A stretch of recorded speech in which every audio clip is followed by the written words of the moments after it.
na heshima na kuheshimu wewe. Aelewe neno tunalotoka kwa Madam Susan leo liweze kubadilisha hatima ya maisha yake. Yasipite haya maneno kama vile maji yanapopitaga chooni tunayasahau. Amen. Bali maneno haya yawe asali, yawe dhahabu, yawe pesa ambayo inaenda kubadilisha maisha ya watu. Hisia ya kike unaitumia kwamba hii ni sababu ya wewe kuwa na visingizio kwamba sitaweza kufanya vitu vikubwa duniani, sitaweza kuacha alama kubwa duniani kwa sababu mimi ni wa kike, ninahitajika niwe chini ya mtu fulani. Futa huo mtazamo wako kuanzia sasa.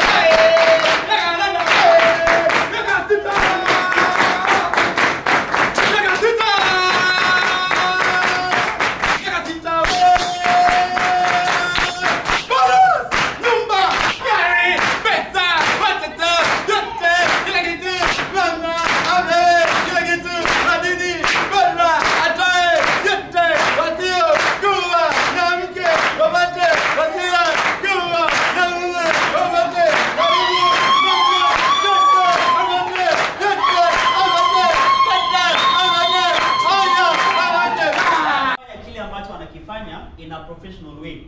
So kile ambacho wewe unakitaka kama networker ni ufanye in a professional way. Are we together?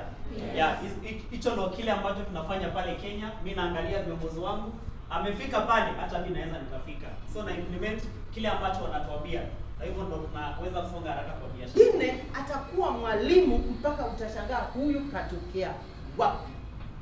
Identify the strength in your teams and make each one of them expose their talent so that you can use them to the benefit of the entire team.